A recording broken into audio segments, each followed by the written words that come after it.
Mom had 3 daughters in a row. The doctor told her that her body couldn't handle another pregnancy. If she got pregnant again, it might be her last chance. To ensure a male child, Mom started frantically searching for folk remedies, old wives' tales, anything that promised a son. She disappeared for 3 days. When she came back, there was something strange flickering in her eyes, a gleam that made my skin crawl. That night, she did something she'd never done before. She gave me and Becky, my middle sister, each a piece of candy. "Girls," she said, her voice unusually soft, "you know how much I want a son. In this town, without a boy, we'll always be nothing. People will always look down on us." Becky blinked those big eyes of hers, too big for her thin, underfed face, and popped the candy straight into her mouth. She looked up at Mom with that eager-to-please expression. "Yes, Mom," she mumbled through the sweetness. "We want a little brother, too." The candy sat in my palm. Something told me not to eat it. I swallowed hard and nodded seriously. "Mom, I know you'll have a son." Mom looked at me with approval. I fell asleep in a haze. The next morning, I woke to the news that Becky had drowned in the creek while playing. I was devastated, but Mom was eerily calm. She brought home something fashionable for a small town like ours, a cremation urn, except the urn was empty. Then Mom handed me a canister labeled formula and told me to mix her a cup every day until my brother was born. Ever since Mom started drinking that formula,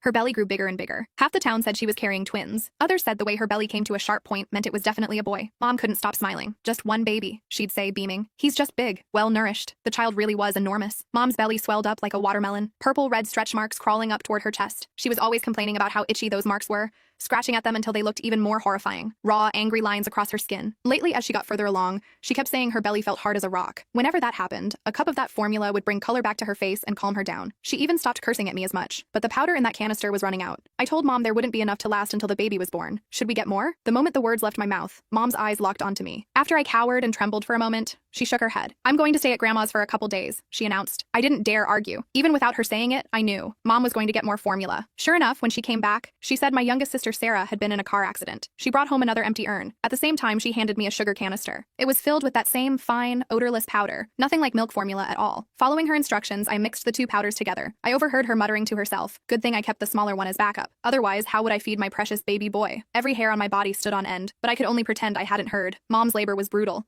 The baby was too big, but she insisted on a natural birth. Better for the child, she said. They had to cut her to get him out. I watched the blood drip, drip, drip onto the floor. The baby was indeed a boy. He weighed 12 pounds, fat and plump, not like a newborn at all, more like he'd already been fattened up for months. The moment my brother was born, our old black dog outside started barking at the house like crazy. The midwife said it was the black dog announcing good fortune. She rattled off all kinds of auspicious sayings. Mom's grin stretched from ear to ear as she nursed the baby. That dog barked all night long. Nobody in the house could sleep. Late that night, I snuck over to the window to look. The dog was tied up far from the house, but it was facing Mom's room, whimpering every now and then like it was heartbroken. My brother didn't cry, didn't fuss. He'd eat and sleep, that's it. Dad and Mom kept saying he was their lucky star, their good boy. Not like us girls. We came into the world to collect debts, screaming our heads off from day one. Mom's belly deflated like a punctured balloon after my brother came out, but it looked wrong. Like